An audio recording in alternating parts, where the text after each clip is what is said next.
Question number 24, JMN 2024 phase 1, 29th January morning shift. ചോദ്യം നോക്കാം. For the reaction N2O4 gives to NO2, Kp യുടെ ഉത്തരം കൊടുത്തിട്ടുണ്ട് 0.492 ആണ്. At 300 Kelvin and you are asked to find Kc ആണ്. ഇത് chapter chemical equilibrium ആണ്. Okay, ഇക്വിലിബ്രിയത്തിൽ chemical equilibrium and you know Kp equal to Kc into RT to the power delta N G എന്നുള്ള ഇക്വേഷനാണ് അവിടെ ഉപയോഗിക്കേണ്ടത്. നമുക്കുള്ള ഡെൽറ്റ എൻ ജിയുടെ ഉത്തരം എന്ന് പറഞ്ഞാൽ number of gaseous products minus number of gaseous reactance ആണ്. പ്രൊഡക്റ്റിൻ്റെ എണ്ണം 2ഉം റിയാക്ടൻ്റ് 1 ആണ്. സോ 1 ആണ്. പവർ 1 ആയതുകൊണ്ട് ആശ്വാസമായി. ഓക്കെ, സ്ക്വയർ എടുക്കേണ്ട ആവശ്യമൊന്നുമില്ല. Kp തന്നിട്ടുണ്ട്, Kc ആണ് ചോദിക്കുന്നത്. അപ്പോൾ Kc ഈസ് ഈക്വൽ ടു വരിക Kp ഡിവൈഡ് ബൈ RT മാത്രമേ ഉള്ളൂ.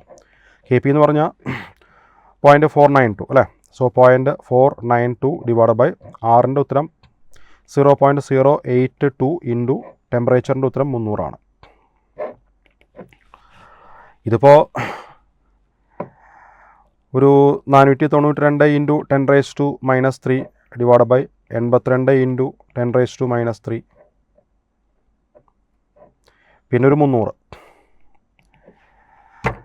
ഓക്കെ, ഇതിപ്പോൾ 8 ഇൻറ്റു 3 24. ഇത് കറക്റ്റ് വെട്ടി പോകുന്ന സംഖ്യയാണ്. ഈ 3 ഇത് വെട്ടിക്കഴിഞ്ഞാൽ കറക്റ്റ് 2 വരിക. ഓക്കെ, ഇനി ആ 10ൻ്റെ പവർ എന്ത് ചെയ്യാൻ നമ്മൾ മുകളിലേക്ക് എടുക്കുക. അപ്പോൾ 300-ലെ 10ൻ്റെ പവർ മുകളിലേക്ക് എടുക്കുമ്പോൾ 10⁻² എന്ന് പറഞ്ഞാൽ മിസ്സിങ് സംഖ്യ 2 ആണ് കേട്ടോ. ഈസി ആയിട്ടുള്ള ക്വസ്റ്റൻ ആണ്. ഡയറക്റ്റ് വെട്ടി പോകുന്ന ആൻസർ ആണ് കേട്ടോ. So 2 into 10 to the power -2. അപ്പോൾ ആൻസർ അങ്ങനെ തരാനാണ് പറഞ്ഞിട്ടുള്ളത്. കാരണം -2 10 ടു ദ പവർ -2 എന്നുള്ള രൂപത്തിലാണ് തരേണ്ടത് കേട്ടോ. അപ്പോൾ മിസ്സിങ് സംഖ്യയാണ് ചോദിച്ചുള്ളത്. ആൻസർ 2 ആണ് കേട്ടോ. അപ്പോൾ ചാപ്റ്റർ ഇക്വിലിബ്രിയം കേട്ടോ. കെമിക്കൽ ഇക്വിലിബ്രിയത്തിലെ Kp Kc കണക്ഷനാണ് കേട്ടോ. Kp എന്ന് പറഞ്ഞാൽ പ്രഷറിൻ്റെ ടേമിൽ ഇക്വിലിബ്രിയം കോൺസ്റ്റൻറ്റ്, Kc എന്ന് പറഞ്ഞു കഴിഞ്ഞാൽ കോൺസെൻട്രേഷൻ്റെ ടേമിൽ ഇക്വിലിബ്രിയം കോൺസ്റ്റൻറ്റ്.